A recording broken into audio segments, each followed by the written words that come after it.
So let me extend the line, a little further. How do you make them click? Because no matter how good content or how good a landing page you create, right, you need to have a proper CTA, at all places, be it on the email, be it on the landing page. Unless you have a proper CTA, the content will fail, right, if they are not clear. So how do you play around call to actions? Okay, so it's best if you add CTAs at the end of the video.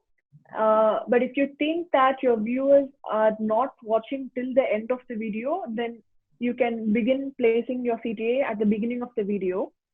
And there are 7 types of CTAs that you can add in your videos. Number 1 is custom CRM forms. So you can actually embed your custom CRM forms in the video. Okay. Right. Okay. And the second one is annotations. So you must have seen annotations in YouTube, right? The thing that you see in the right top corner in YouTube, that's called annotations. You can add that as well. You can also add a custom poll and ask your viewers to participate to increase the engagement. So you can actually add a custom poll like CTA in the video itself. Okay. Okay. Right? Yeah, and the fourth one is you can add lead generation form wherever it is appropriate in the video. Okay. Yeah, and then fifth one is if you have multiple videos, like a series, you can club them all and promote them as playlists like you do on YouTube. Okay. All right. Yeah. So sixth one is you can simply add a CTA button. You should have. Basic CTA, as you say, right? Yeah, you can simply add a CTA button in the video. Okay. All right. And the seventh one is you can add a meeting link. Like you can ask them to, take the action of booking a demo or signing up for the product. That is called meeting link. So all these 7 types of CTAs are available in any video hosting platform. It's not only YouTube. There are a lot of video hosting platforms available in the market. So all the video hosting platforms will provide you these different types of CTAs. I think, when people generally, when they talk about CTA, they only talk about, the end conversion, but they miss out, the engagement part in the middle. And especially today, when most people are talking about branding, and positioning, it's really important to drive engagement before conversion as well. And I think all these 7 CTAs, if done in the right order, would really help, not just in lead gen, but also from a branding perspective as well. Exactly. Great. Okay. So again, I'm extending the sequence. This is turning out to be a really nice conversation. So now we have got the complete video journey in place, if I'm not wrong, right from what and how to place and everything. So how do I measure, each stage of these videos? Okay. So when it comes to measuring a video success, most people think it is only views, but views aren't everything. And over the years, there are 2 questions that I've heard again and again from fellow marketers when it comes to video distribution, which is how many views means my video successful, and what KPIs to measure and track to understand if our video campaign is successful. These are the 2 questions that people ask me. So the ultimate goal of distributing a video is to increase awareness and generate leads, right? Yeah. So there are again, you'll have to think about it from the marketing funnel angle.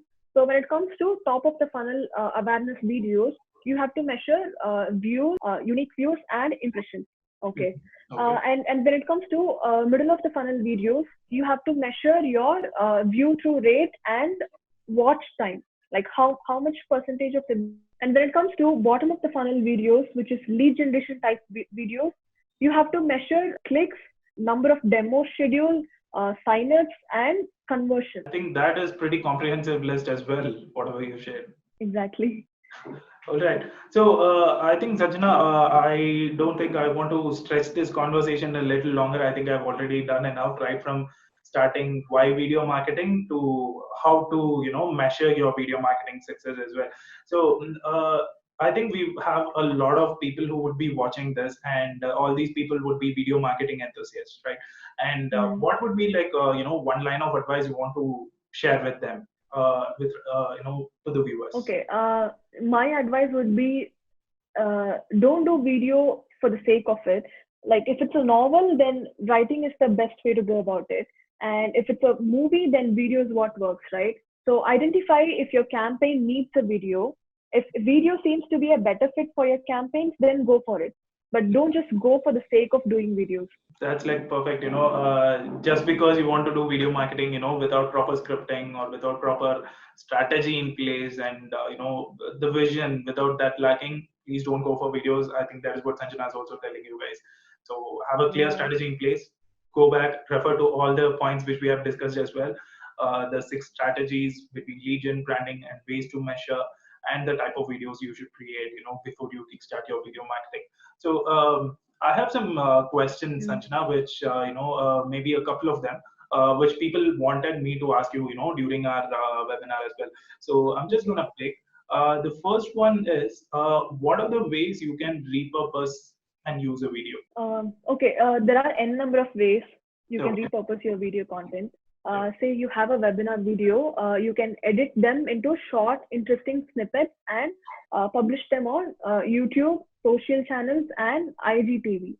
So this way you can, so when you post your snippets in social, you can redirect people from social to your web page where the webinar is hosted.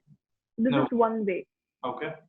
You can also write a blog for your webinar and embed the video in the blog itself. But the key here is to add keywords in your blog and make it SEO friendly. So this should help you with organic reach as well. Cool. Okay. And if you do a podcast, then you should also record a video version of your podcast and follow the same routine as you did with webinars. You can also do the other way around, which is you can take the audio alone from the video and release it as a podcast. Yeah. This is another way. Okay. And let's say you have a long form content like ebook. So you can record ebook trailer and release it in social. But the goal there is to ask the viewers to download the ebook. You can place a CTA in the video and ask your viewers to download the ebook. These are some of the ways that I have in mind to repurpose your video content.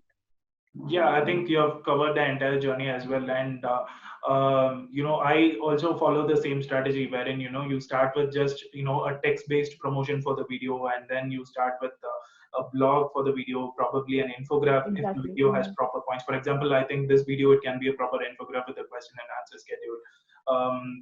I think the kind of repurposing, there are multiple options, but it also depends on what kind of video you're posting as well. So based on that, I think you can repurpose video. So the second one is kind of like a little interesting one.